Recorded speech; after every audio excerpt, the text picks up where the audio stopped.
Bonsoir tout le monde, comment allez-vous? Live un peu tard aujourd'hui. Une journée bien remplie, comme toutes mes journées en ce moment.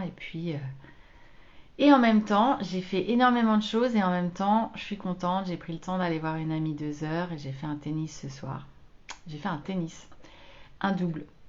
Bon, ça a été un peu laborieux quand même, mais peut-être un de mes derniers matchs. C'était sympa. Et tes copains, c'était très chouette. Mais c'est pas ça dont je veux vous parler ce soir. Ce soir, j'ai envie de vous parler des jeux de pouvoir en entreprise. Alors, il est un peu tard, hein, peut-être pour en parler. Mais j'ai eu une discussion intéressante aujourd'hui en coaching avec une de mes clientes qui prend un poste de direction et on lui avait demandé vraiment d'asseoir sa posture, de s'affirmer dans ce nouveau poste, etc. Et puis, il y avait des histoires notamment lors des interventions de place, lors des interventions publiques ou en réunion. Et je lui ai expliqué, elle était surprise de le découvrir, mais que effectivement, dans une salle en réunion, on apprend ça en négociation, et moi j'ai fait beaucoup de négociations, et notamment à l'international, il y a des jeux de pouvoir qui s'inscrivent en fait, et la place est importante. Quand on passe le modèle disque, en fait, on sait très bien en fait que les gens qui ont besoin de relationnel ou qui ont besoin d'ancrer leur autorité, en fait, ça soit en général au milieu. Dans une salle, par exemple, vous avez une table ovale, ils vont s'asseoir au milieu ou au bout de la table et tout le monde va les regarder en fait, où ils se mettent vraiment au milieu.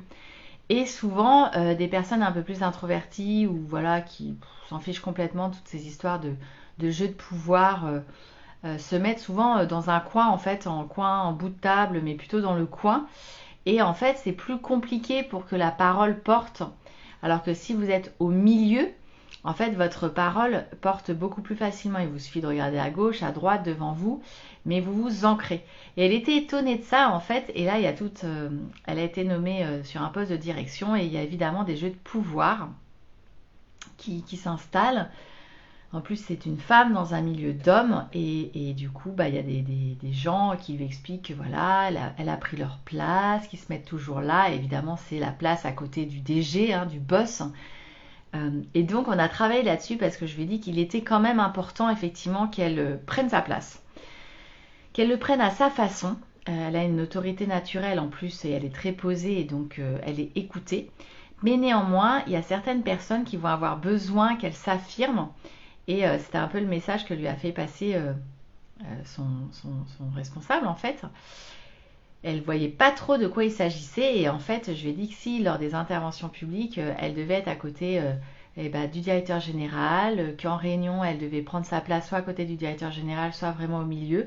En fait petit à petit qu'elle commence à trouver cette place là malgré les remarques qu'elle va avoir parce que automatiquement à un moment donné elle a pris la place à côté du DG et là quelqu'un est allé la voir en lui disant oui tu as pris ma place, je me mets tout le temps là, etc. Et, euh, et je lui ai dit qu'il fallait casser ça. Il fallait pas hésiter, alors il fallait trouver un peu le trait d'humour pour que la personne se braque pas, parce qu'il y a des personnes effectivement qui sont très à cheval, ils ont une place pour eux qui est attitrée, alors qu'il y a 0 place attitrée dans une réunion évidemment, mais ce qui se joue derrière, c'est que c'est très important pour eux d'être à cette place-là parce qu'ils sont à côté du chef, donc ils ont l'impression d'être valorisés, d'être reconnus, d'avoir de l'importance. Et donc je lui ai expliqué que ouais, elle avait tout ça à casser et que c'était important. En fait, contrairement à ce qu'on croit, on pourrait se dire, elle me dit, mais moi je m'en fous complètement. Et je lui dis, oui, mais toi et moi on s'en fout complètement. Mais en fait, c'est important pour s'affirmer tout de suite et pour montrer en fait que s'il faut prendre sa place, elle n'hésitera pas à la prendre, que c'est pas un souci. Et pour autant, elle va s'affirmer après à sa manière, avec son caractère, sa personnalité. Elle n'a pas besoin de jouer des coudes pour, de toute façon, le pouvoir, entre guillemets, elle l'a déjà, parce qu'elle a ce poste où elle a été nommée avec la confiance accordée, donc elle n'a pas à faire ses preuves, etc. Mais c'est vraiment... quand je faisais la négo internationale, je me souviens, quand on était en Chine, on travaillait en fait sur nos places. Pour nous, c'était important. Il y avait un ordre en fait dans lequel on se mettait, qui nous permettait de communiquer plus facilement, qui nous permettait aussi de maîtriser en fait la salle et les personnes qu'il y avait dans la salle, parce qu'en plus c'était assez compliqué en Chine. Il y a vraiment le ou la représentante du parti. Ouais, ça doit être bon. Ouais, je suis très très orange. Mon Dieu. Très très orange. Voilà. Ouais, donc il y a en fait en Chine par exemple, il y a la personne qui représente le parti et qui est vraiment là pour être l'œil de Moscou, même si c'est en Chine. Quel jeu de mots. Euh, et du coup, qui rapporte en fait faits et gestes. C'est vraiment ça. Donc il y a vraiment une personne qui l'occupe, il y a une personne qui s'occupe de l'avocat, il y a une personne qui s'occupe du PDG, il y a une... Bon après ils viennent en fait en tribu, mais avec chacun des rôles. Hein. C'est assez particulier. Et donc, on travaillait en fait notre remplacement pour pouvoir avoir les jeux de regard, pour pouvoir communiquer. Alors, on chattait entre nous, etc. Mais c'était très important. Et on prenait tout de suite cette place parce que c'est aussi une façon un petit peu, je sais pas, comme les animaux qui se dressent en fait l'un contre l'autre pour montrer en fait leur puissance. Et bah oui, ça faisait partie en fait du jeu de prendre sa place. Alors bien évidemment, il y a des personnes qui ont une telle autorité naturelle qui pourraient se mettre complètement au bout d'une table dans un petit coin quand ils parleraient, tout le monde les écoutera. Seulement ça, c'est pas donné à tout le monde, c'est assez rare. Et donc, il y a un moment donné, on a besoin aussi d'envoyer les bons signaux à certaines personnes et notamment à des hommes en fait qui en ont besoin et qui vont respecter ça en fait. Et une fois que ça c'est acquis, vous faites ce que vous voulez, vous mettez où vous voulez. Mais en attendant, pour l'instant, et en plus elle a eu le message en ce sens du DG, il faut qu'elle prenne sa place. Donc on a vachement travaillé là-dessus, sur l'affirmation de soi, avec sa personnalité, avec qui elle est. Et c'était super intéressant, elle a trouvé ça génial parce qu'elle n'avait pas du tout idée de tous les jeux de pouvoir qu'il pouvait y avoir, les jeux stratégiques, les alliés à trouver. Et c'est ça en fait aussi l'entreprise. On est avec des hommes, des femmes qui jouent à des jeux de stratégie un peu. Hein, pour les joueurs d'échecs, ça vous parlera. Mais clairement, il y a des jeux de pouvoir qui s'installent, il y a des alliés à trouver. Et c'est pas forcément malsain ou toxique.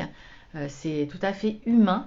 Il ne faut pas en avoir peur. Par contre, il faut aussi vite fait comprendre les codes pour s'inscrire dedans et pour pouvoir jouer avec ces codes-là. C'est surtout ça en fait. C'est un jeu et il faut juste en comprendre les règles. Moi personnellement, je trouvais ça passionnant et c'était des vraies études sociologiques, les réunions, pour voir un petit peu comment les gens se plaçaient. Et après, quand on travaille sur le modèle DISC, qui est un modèle que j'utilise beaucoup, qui est un modèle qui analyse les comportements, c'est juste génialissime un peu d'essayer de classer un peu les personnes en fonction de leur personnalité, de leur façon d'agir, leur façon de parler, leur façon de se comporter, de se tenir. Et ça donne énormément d'indications et je vous assure que dans la communication en fait c'est très facilitant. D'ailleurs ça je vous en parlerai un peu plus longuement, je ferai un petit live là-dessus parce que c'est quelque chose de passionnant. Voilà, je m'arrête pour ce soir parce qu'il est tard et je vous souhaite une bonne nuit.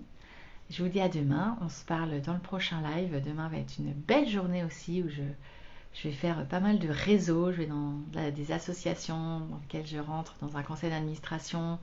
Je rentre dans un conseil d'administration d'une belle association, je suis très contente, c'est notre première réunion. Et puis je vais faire du réseautage demain avec une belle intervention managériale, etc. Donc ça va être cool. Je vous raconte tout ça demain, je vous souhaite une très bonne nuit. Ciao ciao.